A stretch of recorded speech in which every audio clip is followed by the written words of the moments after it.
Hello Gemini, Sun and Rising and Venus Signs. Kamusta kayo? Sana po nasa mabuti kayong kalagayan. Welcome back po sa Star Tarot. Kung bago kayo rito, welcome din kayo. Thank you sa inyong support. I truly appreciate it. God bless you all. Gemini, maraming salamat po sa lahat ng super thanks na pinapadala ninyo sa akin, sa mga donation po sa ating channel. Thank you very much. Pauna mensahe po ninyo for today is the star energy in reverse. Ayan, so there is a lack of inspiration ngayon si Gemini, lack of positivity, no? Maaaring ang iba sa inyo low vibe ngayon, siguro may hindi magandang nararamdaman, no? Siguro may sakit ng ulo, siguro may nahihilo, you know, may some kind of dizziness ako na pick up dito for some of you, or posible din naman na ano kayo ngayon, yung parang may discontent na nararamdaman ng iba sa inyo, nabobored, gano'n, no? Yung parang lacking in motivation, parang gano'n. So, posible din na ang iba sa inyo dito, yung parang nawawala ng pag-asa, no? Sa kung ano man ang, siguro may mga expectations kayo na hindi na fulfill, hindi dumating, hindi nangyari. Kaya, yun, yung parang low vibration ang ganap ninyo. For others of you din naman, maaaring ang dahilan ng pagiging ganon ang nararamdaman ninyo because siguro may mga hinihintay kayo na mga balita, may mga hinihintay kayo na resulta na hindi pa dumadating, no? Yung parang naaantala siguro, may mga delays, may mga blockages siguro, no? Kaya parang naaano na kayo, na nabuboard na kayo kakahintay, may discontentment na kayong nararamdaman, yung bang lacking of inspiration, at pati yung ano ninyo siguro, yung patience ninyo, yung parang nauubos na, no? Yung ganon. The moon energy, ayan, so may mga gabay na binibigay sa inyo ang divine universe. You're being sent information dito, guidance through your dreams. So, importanteng mag-tune in kayo sa inyong intuition din at the same time. Dahil meron mga divine guidance na binibigay sa inyo through your intuition and also through your dreams, siguro kailangan ninyo dito na isulat, no? Pagising ninyo sa umaga, kapag naalala nyo pa kung ano yung mga elements ng inyong panaginip na naaalala nyo pa when you wake up in the morning, please write them down on paper. At saka pag may time na kayo, i-google po ninyo yan. Dahil marami na sa Google, marami na din sa YouTube, no? Dami ng resources online na nag-i-explain ng inyong mga panaginip, okay? Kasi that is your guide po, no? That is your guide. That could be your reference, no? Kung meron mga pangyayari sa buhay ninyo na kailangan ninyo ng guidance, you can refer to that. Posible din na meron kayo ditong mga nakikita or inaakala, no? Na yung parang maling akala. Posible din na yung mga maling akala na yun, ano, yun din ang nagkukos ng low vibration ninyo, yun din ang nagkukos ng sadness ninyo, no? King of Wands, ayan, so there is going to be magandang ganap naman for some of you dito, Gemini, kasi siguro meron kayong gustong gawin, meron kayong gustong may bagong idea kayo na gusto ninyong i-roll out, may bagong plano na nag-come up, and maybe sa ngayon gusto ninyong gawin yan, no? Magkakaroon din kayo dito ng konting enthusiasm, ng konting optimism somehow, no? And maybe with the help of other people. Siguro may mga tao din sa paligid ninyo na sila yung magpupush sa inyo na sige, gawin mo na to, tutulungan ka namin, yung ganon, no? So maaaring may mga ganong ganap. Ang iba sa inyo siguro merong iniisip na business, merong gustong i-put up na home-based business or online business, maaaring ganon. And there are people around you na magpupush sa inyo na gawin mo yon, no? Yung may mag-encourage sa inyo, merong mag-o-offer ng tulong sa inyo, na tutulungan ka, mag-put up siguro ng mga Facebook page para doon mo ibenta kung ano yung gusto nyong ibenta, yung mga ganun ba, no? So, good luck to that, Gemini. We have the Tower energy, sudden changes. Ayan. So, siguro you are longing for change as a star energy at saka page of swords. You're longing for change, you're longing for a different environment, longing for a different situation sa buhay ninyo, and here it comes. No? So, maaaring ito na yon yung hinihintay ninyo. Hindi nga lang ito yung gusto ninyo sigurong mangyari para sa buhay ninyo. No, hindi ito yung plinano ninyo, hindi ito yung ginusto ninyo, but this is the divine universe intervening in your circumstances. Ito yung universe ang gagawa ng paraan para magkaroon ng pagbabago ang buhay ninyo, ang inyong sitwasyon. And at first siguro ma-overwhelm kayo dito, magugulat kayo. This is a surprise coming from the universe na pangyayaring ito. Hindi ninyo ito sukat akalain, but this is for your highest good. No? May surprise, may sudden change na mangyayari, but you know what, mawindang man kayo sa una, ma-overwhelm man kayo, but this is for your best interest, no? Kung ano man ang mangyayari dito, kahit ano man area ng buhay ninyo, magkakaroon ng pagbabago dito. Nakakabigla man to, nakakawindang man sa una, but at the end of the day, you're going to thank the universe na ginawa, no, ng universe ang bagay na to, ang pagbabagong ito. Kasi dadalhin ka nito ng event na to sa kung saan you will be in alignment with your destiny. Kaya magiging masaya ka. Okay, so yung final message ninyo is 6666. There are great blessings coming in. So napakaganda. Maaaring ang iba sa inyo going to focus on self-love sa ngayon. Maybe you're going to build your own boundaries na, no? Needs will be met, good vibes, no? There is going to be energy shift for some of you dito at mapapalitan na yung mga low vibe na to with good vibes, wisdom, understanding, and letting go. There are things that you are going to let go with the Tower energy, mga bagay, sitwasyon, nararamdaman, mga negativity na hindi naman nakakatulong sa buhay ninyo. You're going to remove that from yourself. So, ang message sa inyo din dito, nurture yourself, your needs, your desires, and boundaries. Let go of things that are weighing you down. Make space for something meaningful and expand your spirit to all areas of life. You need to let go, no? Kung ano man itong mga mababang vibration, you need to let go of that because there is change na parating. There are great blessings na parating, so you need to make room sa sarili ninyo. That big love, opportunity, or job needs to squeeze in somewhere. That's why you need to make room within yourself.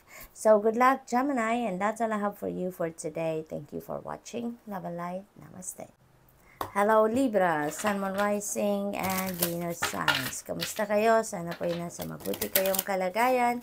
Welcome back po sa Star Tarot. Kung bago kayo dito, welcome din kayo. Thank you sa inyong support. I truly appreciate it. God bless you all. Libra, maraming salamat po sa super thanks na pinapadala ninyo sa akin, sa mga donation sa ating channel. Thank you so much po. I truly appreciate them. God bless you all. Napakagagandang ganap ito sa buhay ninyo, Libra. New beginnings energy. Napakaganda. New beginnings. Napakaganda. Partnerships. Yung ganun. Paunang mensahe ninyo is High Priestess in the reverse. Ayan. So, ang iba sa inyo dito siguro, meron kayong mga tawag dito, confusion, chaotic situation, sa isip lang ninyo yan, no? Kung ano man yung naguguluhan kayo, confused kayo, you are experiencing muddled mind sa ngayon, it's because siguro, parang blocked siguro ang inyong intuition, hindi ninyo pinapakinggan or hindi ninyo napapakinggan or hindi ninyo nagigets kung ano yung gabay na gustong iparating sa inyo ng universe, no? Kaya parang wala kayo sa direksyon, parang ganun ang pakiramdam ninyo. Your next energy is a new beginning energy. Ace of Pentacles, beautiful energy pagdating sa inyong money, career, and finances. Dahil there is a new beginning energy dito pagdating sa inyong pera.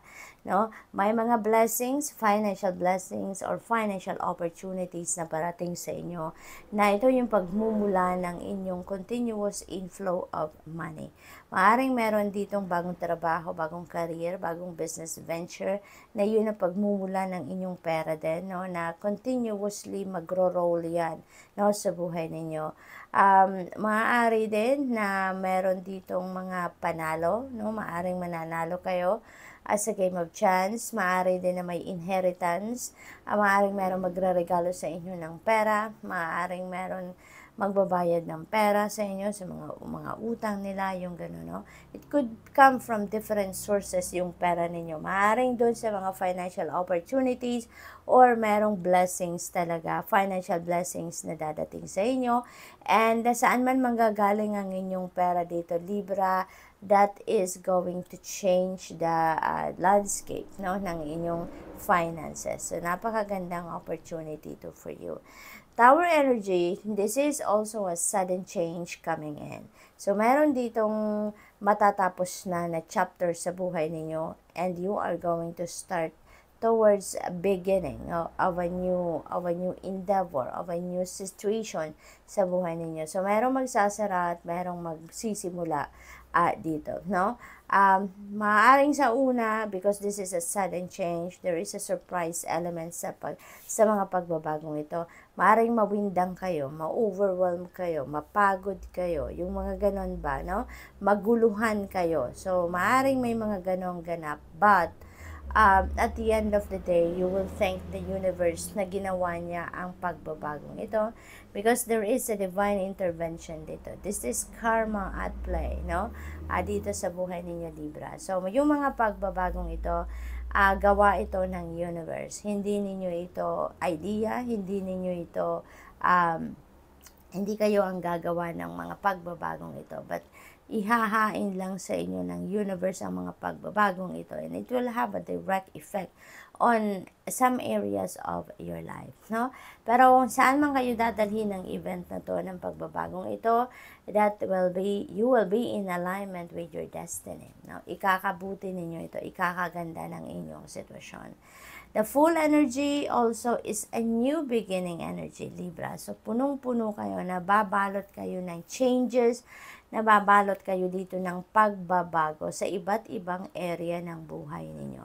Sa full energy naman, this is what you want. This is, kung dito sa tower, the universe ang gagawa ng pagbabagong ito. Pero sa full energy, kayo maglalakas loob na gagawin ninyo ito, no? So, maaaring ito yung mga bagay na dati gusto ninyong gawin, pero hindi ninyo nagagawa for some reason. Siguro natatakot kayo, kinakabahan kayo, maybe hindi pa kayo naglalakas ng loob. Pero ngayon, you are ready to embrace newness. You are ready to embark on that new beginning na ngayon may kasama ng taking chance, getting out of your comfort zone. Ngayon, maglalakas loob na kayo. So, kung ano man ito, depende sa inyong sitwasyon. It could be a new job, a new career, new business venture, nasisimulan ninyo, maaaring new relationship, a new level of your relationship, maaaring may relocation din dito, na pupunta na kayo sa ibang lugar, magmamigrate, no? It could be anything, no? It could be anything, pero gusto ninyo itong gawin, no? Partnership is also imminent for some of you dito, Libra. Maaaring this is business partnership, new friendship, new relationship, no? Romantic and love relationship. Maaring yun din ang maganap dito for some of you. This could be romantic, no? Relationship na papasukin din ninyo dito, Libra. So, good luck po, no? Tingnan natin kung ano ang final message ni Libra. Final message ninyo ay angel number 2222 at angel number 0000. Ayan, so sabi dito sa 2222, there are relationships, balance, prosperity, efficiency, patience, humility na maaaring dumating sa inyo. Eminent yan, but prosperity, definitely, we have Ace of Pentacles. Balance and relationships, we had Two of Cups. So talagang parang sinasum up lang ng 2222 energy yung sinasabi ng cards, no? You can do everything by yourself, but life is to be shared. Partner up with right spirit, and you'll become a force. So honor commitments and people around. Don't judge, listen. Sa limitless potential naman, there is reset. No? May reset ng buhay ninyo, di ba? We have the tower energy. Merong pagbabago, na massive na pagbabago. So that is going to be resetting of your life. Relaxation, unknown surrender, finish line, success, victory. Yun ang mga magparating sa inyo. It serves as a timely reminder that anything can be accomplished. If you can dream it, there is no reason you can't make it a reality. If something is in the possession of another person, it is available to you. So try to remain calm. What's meant for you won't pass you by. So let go of tension and relax. Good luck, and that's all I have for you for today. Thank you for watching. Love and light. Namaste. Hello, Aquarius, Sun, Moon, Rising, and Venus signs. Kamusta kayo? Sana po'y nasa mabuti kayong kalagayan. Welcome back po sa Star Tarot. Kung bago kayo dito, welcome din kayo. Thank you sa inyong support. I truly appreciate it. God bless you all. Tingnan natin ang mga mensahe ni Aquarius. Pauna mensahe po ninyo ay Knight of Pentacles. Oh, by the way, Aquarius, maraming salamat po sa mga donation ninyo sa ating channel. Sa mga nagpapadala po ng super thanks, maraming thank you for your generosity. Knight of Pentacles energy, ang focus ng iba sa inyo dito is planning, strategizing, regarding investments, regarding diskarte ninyo pagsisave ng pera. Maaari din ang iba sa inyo dito nagsisave ng pera for big purchases, for the future, or maaaring nagsisave for retirement, no? So maaaring yan ang pinagdidiskartehan ninyo ngayon, maaaring yon ang pinagpaplanuhan ninyo, no? Yung ganon. Justice energy, justice will be served for some of you, Aquarius, if that's what you are looking for. Maaaring meron ditong legal issue na pinaglalaban ng iba sa inyo dito. Kung medyo matagal-tagal na siguro tumatakbo yung kaso na yan, maaaring parating na, no? Yung decision time. No, kasi kapag pumasok si Justice Energy, ibig sabihin malapit na matapos ang pinaglalaban ninyo sa korte, magiging maayos na ang lahat. At kung ano man ang desisyon, no, that will be in your favor. Posible din na may balance na ditong pabalik sa inyo, no? Balance will be back in your life at this time. Aquarius, kaya magiging maayos na din ang lahat sa buhay ninyo. Magsisimula ng magkaroon ng order, no, ng sistemang muli, no, ang buhay ninyo. Death energy, one of the most beautiful, no, na energy, kasi this is massive change. Maraming pagbabago ang maaaring maganap dito sa buhay ninyo, and this is for your highest good. May mga sasara kayong pinto dito sa buhay ninyo, may mga chapter dito natatapusin na kayo, and because you are heading towards newness, you are heading towards a new beginning, you are heading towards something new, no? There is a promise of rebirth dito, transformation, beautiful beginnings, no? So kung ano man yung mga hindi na nagsiserve ng iyong highest good, hindi na nakakabuti sa inyo, hindi na nakakaganda ng inyong sitwasyon, that is coming to an end, okay? Five of Swords in reverse, ayan, there is conflict, no, with other people, but ngayon, ano, magkakabati na kayo. Kung meron man kayong pagkakagalit with another person, sa ngayon, meron ng mabubuong peaceful resolution between you and that person. Magkakaroon na din kayo ng compromise, no? Kung kailangan mag-compromise para magkabati, magkaayos, it feels like both of you are willing to do so, no? So definitely you are moving on from conflict, you're moving on from whatever this na hindi pagkakaintindihan with another person, no? Nine of Wands, ayan. So, continue to persevere, Aquarius. Yan ang message para sa inyo. Yung parang, ang iba siguro sa inyo dito napapagod na, maaaring merong mga challenging situations na kinakaharapang iba sa inyo. Kaya parang gusto nyo nang sumuko. But, no, this is a wake-up call para sa iyo.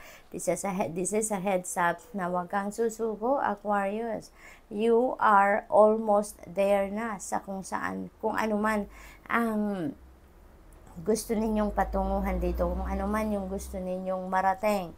You know, malapit ka na. Maybe one last push na lang ang kailangan ninyong gawin dito and you will succeed. You will reach your goal.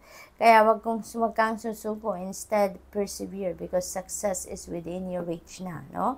Wag ninyong hayaan na matalo kayo dito ng challenge kasi maaring may mga challenges pa na kinakaharap kayo ngayon kaya nahihirapan na kayong bumangon or parang gusto nyo nang sumuko dahil pagod na kayong lumaban, no? Parang ganon. Para, 'di ba?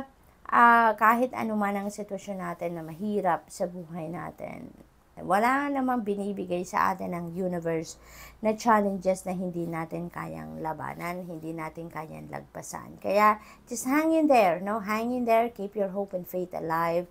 Dahil, konti na lang ang lalakarin mo dito. Konti na lang yung journey mo na gagawin patungo doon sa goal mo at makakarating ka na sa tagumpay. Okay? Lakas lang ng loob, tibay ng dibdib. Yun ang kailangan ninyo sa ngayon. Sayang naman, di ba?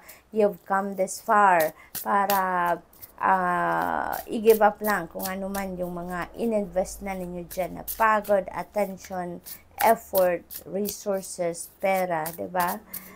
Final message ninyo, angel number 1011. Take action. Okay? Continue to take action. Keep your hope and faith alive. New beginnings, fresh start. So talagang maraming kaganapan sa buhay ninyo sa ngayon. Ano?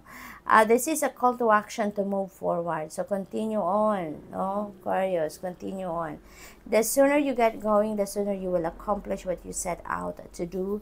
Those with patience will eventually reap the rewards of their perseverance. Malapit na. Konting tiyaga na lang, konting push pa. No, Aquarius, huwag kayong susuko. Malapit na kayo sa tagumpay.